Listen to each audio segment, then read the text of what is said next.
So today, folks, we have a great privilege of having Nadim Costa on with us. Nadim lives in Lebanon, and we've had him on the show before. And Nadim runs an organization called Neo Leaders, and I'll let him tell you a little more about that in a minute. But first, Nadim, thank you for being on with us. I'd like to first ask you to talk to us a little bit about the situation in Lebanon. How are things in Lebanon right now?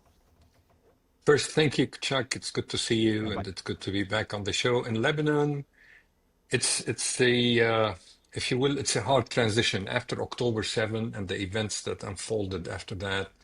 And for the last year, there's been lots of work done by the IDF, on all the position and structure of Hezbollah, starting from taking out all their leadership to whatever capacity they had in the country.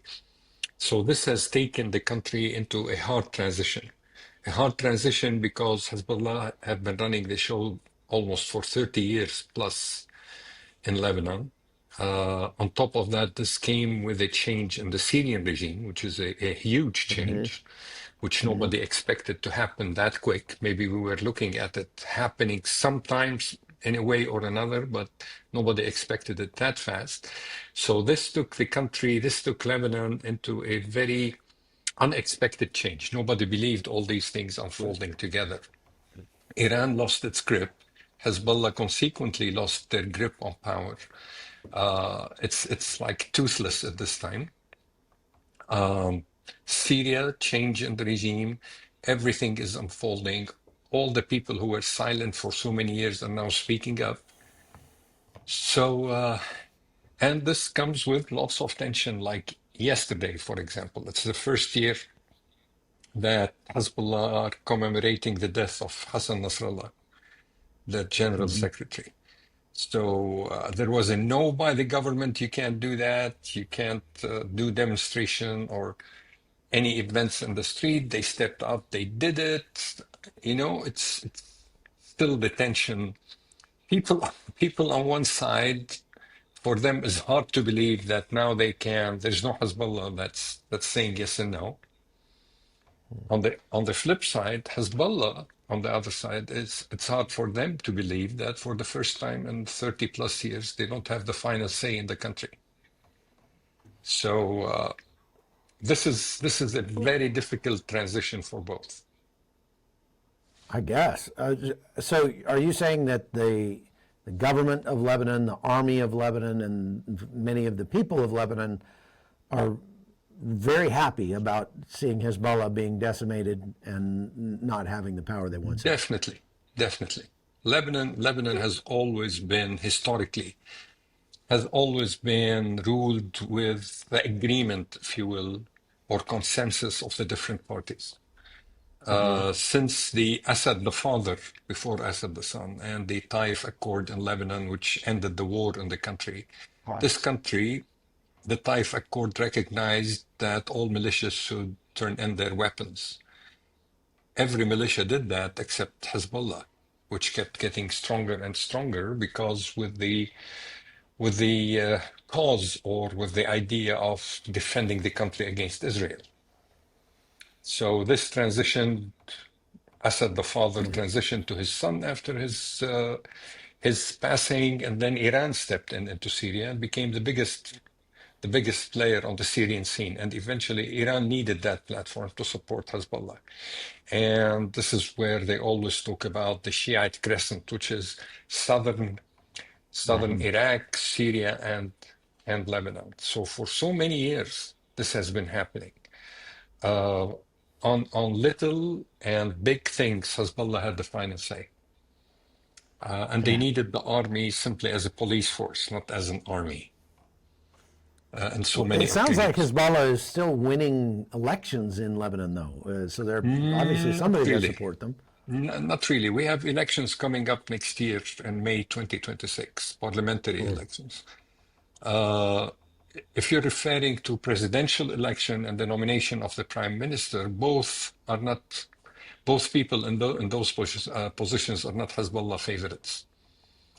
Being the president, who was the former commander of the Lebanese Army, or the prime minister who headed the International Tribunal in The Hague.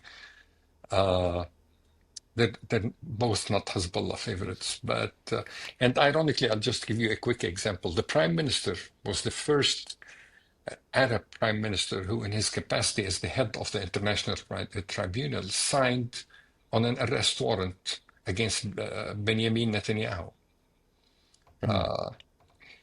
Hezbollah called the prime minister a traitor. You know, it's That's this. strange. It is strange because this same guy who wants or signed off on arresting Netanyahu is the same guy who's telling Hezbollah it's time to turn in your weapons. We want to build a country. We want to build a government. We want to build a system in this country. You can be part of it, but you cannot have a parastate running. So this is not just political theater. It sounds like the government has the inclination to disarm Hezbollah, and they're done completely. But do they have the capacity to enforce that? Is the Lebanese, because at one point Hezbollah was more powerful than the Lebanese military. So has that switched places? Are they capable of disarming Hezbollah? This is not about the technical war. Although Hezbollah, I would say, after the Israeli fight, lost anything between 60 to 65% of their power. All these missiles that the Iranian left behind were not used, especially that for some reason the Iranians refused to give the codes of these missiles to Hezbollah. So Hezbollah were not able to use those missiles during the war. Which is a very interesting thing.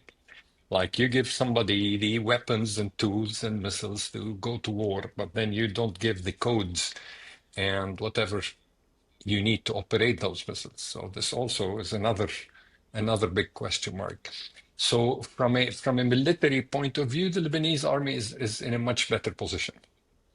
Much better position. Plus, there's, including the Shiites, there are big percentage of Lebanese Shiites who are done with the life of Hezbollah. Either you have to die either way, either fight to die or die for any other reason. So people are not done. Fighting. People are done. So majority of the Lebanese people are backing the government on this. Still, there's, everything in the Middle East is around religion. Politics around religion, economy around religion, academics around religion, everything is around religion. So I think the Lebanese government is trying to avoid allowing Hezbollah to play the religious card of Shiite versus Sunni, Shiite versus Christian, and create that division in the country. This was one of the reasons that led to the civil war in 1975, where PLO were like, we're Muslims, Lebanese are Muslims, we both want to fight everything that's non-Muslim. So at this point, Sunnis have changed direction, especially after Rafi al-Hariri was killed. This dimension, we have a famous saying in Lebanon: when you see a Sunni Muslim soldier die in a fight against Sunni fighters, we're on the right track. And Lebanese army have lost lots of Sunni soldiers in fighting Palestinians and others. So this tells you that the Palestinians, the Sunnis, have made the shift. Lots of Shiites want to make that shift. It's very interesting, like with the standoff yesterday, that the Speaker of the House, Nabi Berri, who's a Shiite, was like, I'm against this. I don't want this anymore. It's time to move to a new stage. So, but still, it will cost a lot if they go into a fight. So at some point, and something, you can read between the lines. You can tell that there are divisions within Hezbollah. So, and shall we move? I mean, some of them are coming to the hard reality that Iran have used them as puppets. So the way they're still using them, the way they're doing with the Houthis in Yemen. So it's everything plays out. So what are the biggest obstacles that the government is facing right now to sort of get Lebanon back on track? At this stage, everybody is pressuring the Lebanese government and the president that it's time for Hezbollah to turn in their weapons. If you're looking for financial aid, international support, any kind of support, has to see Hezbollah quitting military operations. And I mean, I think some of them are ready, but Iran is using that card in the negotiations with the international community. And I'll tell you, I mean, there's something there that plays out very clearly, which is the religious part. The connection between Hezbollah and Iran is not only political or military, it's the religious side of the story, where they have the same beliefs, the same doctrine. They're both working to build the army that's going to conquer Israel. They're waiting for the Mahdi to come back. Everything plays out. Everything is tied to religion. So this is the hard part. And Hezbollah remains the biggest obstacle. I mean, the Saudis are ready to pump in cash. The US is ready to help. The Europeans are ready to help. And today, I think the UN, the voting to lift the sanctions on Iran didn't go through. So Iran is going to continue to use the Houthis and as their labs and to poke other people, which means So for Lebanon. that brings me to the question of what Israel's been doing in Lebanon over the last year or 2 years. The president, your president, President Aoun, has said that disarming Hezbollah needs to come through dialogue, not force. But we've seen Israel using force to disarm Hezbollah every single day, even since the quote-unquote ceasefire that took place. Israel continues to strike. They continue to find weapons caches and headquarters and tunnels and things and blow them up. How has that pushed this issue one way or the other? For Israel, I think that's the only way to do it. Israel will not have, Hezbollah will not surrender anything with dialogue with Israel. Maybe they're trying to get better negotiating conditions. On the Lebanese side, the Lebanese are trying to avoid another civil war or internal fight. So Israel is pushing Hezbollah towards the Lebanese government. Now, how smart and wise Hezbollah will turn out to be, where they realize that we're not going to win this war. 80% of Lebanon is against us. International community is against us. But then, for example, the Speaker of the House in Iran, I don't know if you heard him 2 days ago, he said, if I was the commander of Hezbollah, I would strike Israel immediately with whatever weapons I have. Or Khamenei going to say, well, Hezbollah is a necessity for everybody.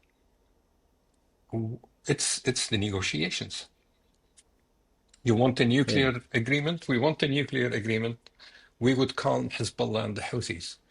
And the Houthis suddenly seem to have better chances and better accuracy in hitting Israel. The drones all of a sudden are making the way into Eilat and other places. So, which is, again, you know this. Everything is to pressure the negotiations to reach a deal.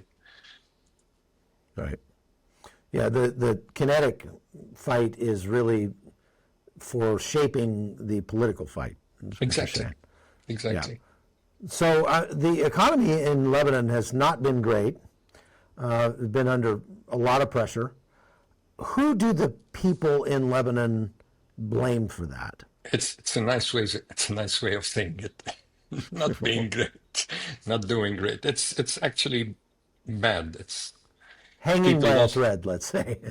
Yeah, people lost their lifetime saving for a corrupt government because banks, everybody pumped their cash and savings into the banks. Banks started attracting more money by raising interest, so deposits for the first time in forever. 20% interest rate on Lebanese pounds. Back then, I'm talking 2019, 2020. 10, 12% on US dollar. Nobody gives 10 and 12% Yeah. percentage on US dollar. So everybody was pumping cash. In the meantime, those banks were financing the Lebanese government because there were government bonds back then. And the government promised to pay back with a higher interest rate. So everybody was happy until the Lebanese government decided to default. When the Lebanese government didn't have enough money to pay back the banks, to pay back the people, that's where things collapsed. I remember when So that happened. yeah, so there's this Ponzi scheme that has been going for a very long time. The difference is that in previous years, everybody was happy because everybody was making money. The end user used to make more interest. The banks are making higher commission and the government is being funded. But when this Ponzi scheme started to collapse, everybody's screaming.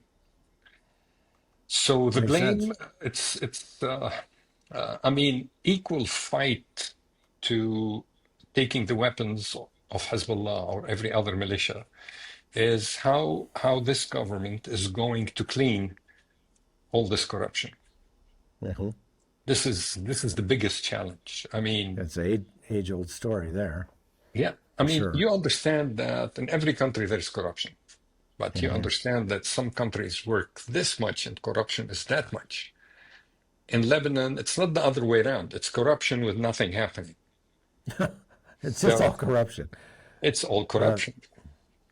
So, where do the Palestinians fit in Lebanon? I know that there are a lot of Palestinians. They call them refugees in Sabra and Shatila, and I almost got my arms ripped off one time in Ain al-Hilwa camp. So, I mean, there are a lot of Palestinians there. You stepped in the worst part. That's my job. Yeah. That's what I do. It was not intentional, though. Actually, if that's probably the closest I've ever come to dying doing this job. I almost drove into Ain al-Hilwa unknowingly, and if they had known I was an American, I would not be here today. When I talk to Palestinians in Lebanon, they say we're horribly oppressed, we're second-class citizens, everybody hates us, etc. Where do they fit? There are, in a way, there's some truth to the second class citizen. Part of it is that Palestinians, and I'm not talking here because there are multiple factions. There are pro-Hamas, and their decision is with Hamas. There are pro-PLO, and their decision with the PLO. There's the Popular Front, and the decision was with the Assad family, in Syria. And now they gave their weapons to the Lebanese army. But the Palestinians are being used as a negotiating card. The last number was 600,000 people sitting in Lebanon. Lebanon doesn't want to legalize their status because they're the refugees who need to go back, which is not going to happen. Everybody knows this is not going to happen.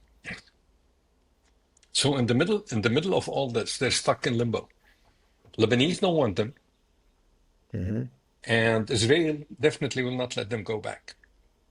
Right. Now, if there's any form of agreement between Israel and a Palestinian, I don't want to call it Palestinian state, some form of a legal body there, part of the deal is allowing refugees to go back and live there. But this, for me, doesn't mean that there are people who were born in Lebanon. There are 3-4 generations of Palestinians born and raised in They're Lebanon. not really refugees anymore. They've been there for generations. Yeah, so any kind of accord on the table will probably recognize all these changes. And now you have the refugees of Gaza, and they're not coming to Lebanon, they're spilling in different directions. And so, Right. but allow me to say this candidly. One of the problems for the Palestinians is that nobody wants them. They went to Jordan in 1971. They had the war in September with the Jordanian army because they wanted a state. Hafez al-Assad, Syria back then refused to take them in. They came to Lebanon 4 years later. They were the main reason for a civil war in the country that lasted 15 years. Till today, nobody wants them. I mean, think of it this way. The Saudis, they prepare for the Hajj season tents where the pilgrims can stay in. These are Uh-huh. five-star tents, literally five-star tents. Air conditioning, very comfy, It, everything. And they replace them every couple of years. Somebody asked the Saudis no, to donate the tents that they are replacing to the Palestinian refugees, and they oh, wouldn't want to. really? No, no, Yeah.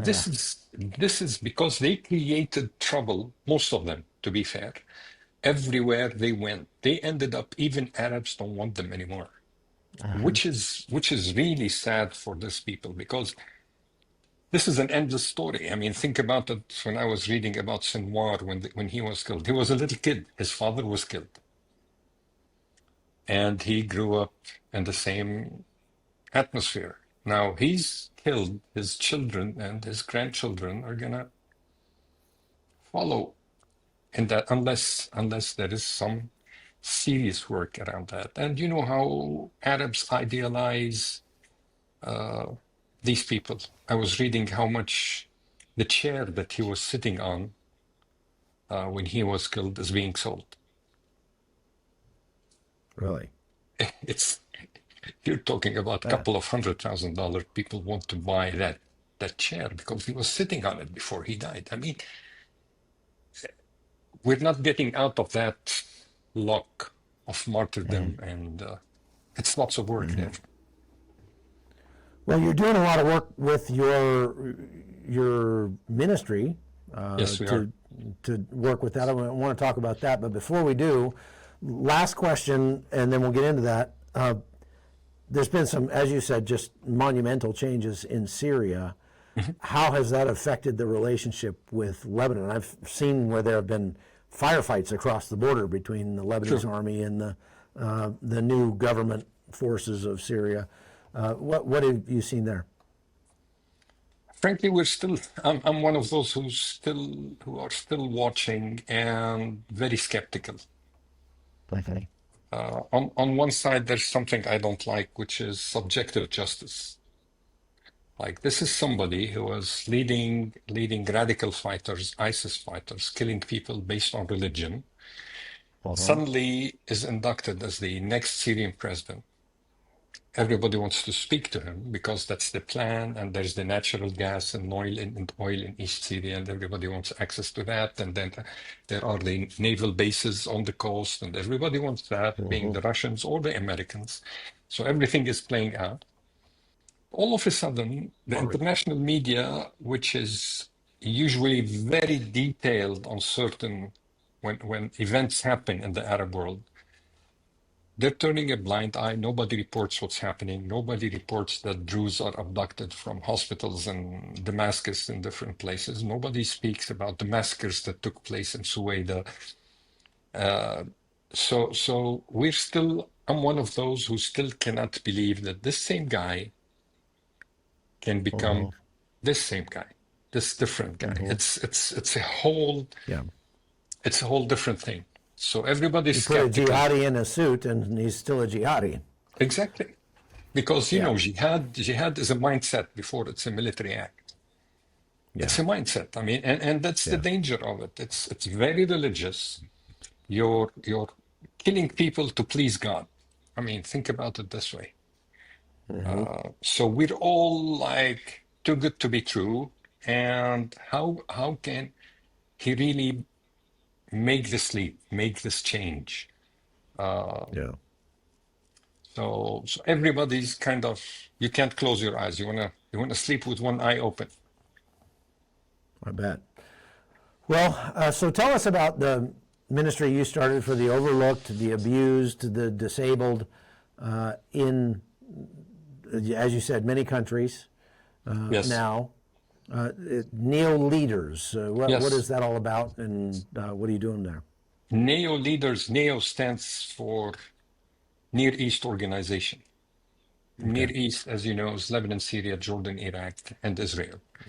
But when ministry started, when God took us into way more countries, Near East didn't make sense anymore. So when we spread into Egypt and North Sudan and the Arab Gulf, Arabian Gulf, Iran, Turkey, all these countries, Near East, so we changed the name to Neo Leaders. So what we basically do, in a nutshell, in a region where religion is everything. As I said at the beginning, religion is around politics and academics and economics and everything. There's religion. And Christian faith is considered another religion of those religions. But did Jesus come that we have one other religion, or he came to present a way of life, a style of life? Faith is about life and relationship, which is parallel. Relationship with God, which is different from religion. Religion is about do's and don'ts. Religion is about go to church and don't miss church. Relationship and faith is about I do this because Chuck likes it and I want him happy. So I obey the word of God because this makes God happy. It's the relationship. So we started working in this religious community of one, how to live faith, not religion. How to take church to the marketplace so people can come to church. How to take all what's been kind of tagged to Christianity. Politics has been tagged to Christianity. Tons of corruption of the West has been tagged to Christianity. So when you speak to anybody, to any radical Muslim, he speaks of us not as infidels, but they start to list, they do this and this and this. And this is not about Christian faith.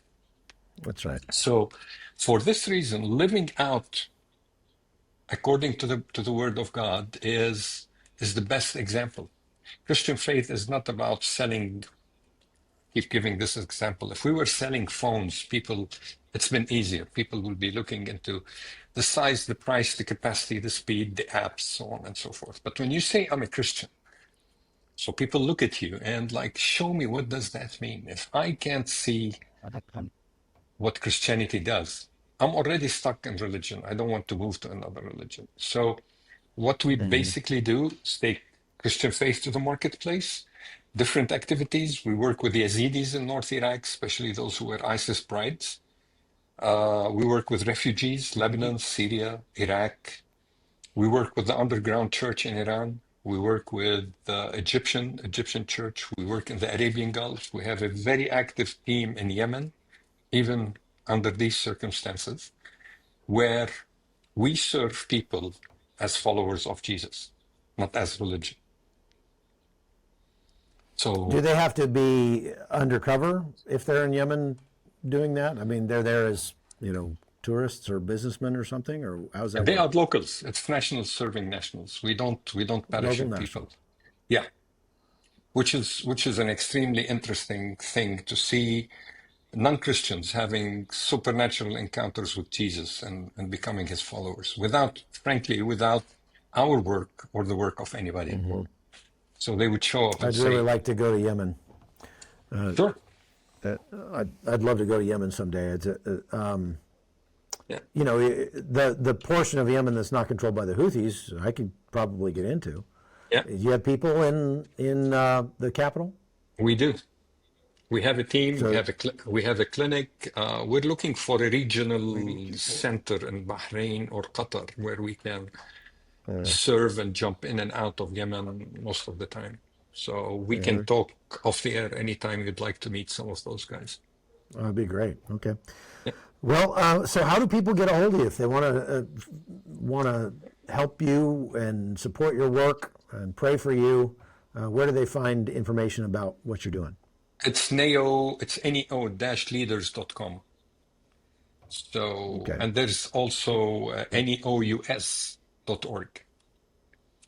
So I can email that to you if you can plug them somewhere. neous.org. Okay. Yep. All right. Well, I'll encourage people to do that. You're doing a lot of good work, and for a lot of people in very difficult places. It is. And so, more power to you. I'm all about that. Thank you very much for coming on with us, Nadim. I could talk to you for hours, and I don't know if everybody would sit around and listen all that time, but yeah. but I got lots of questions. So let's hopefully we can have you on again, and if there's anything I can ever do for you, please don't hesitate to ask. Thank you, sir.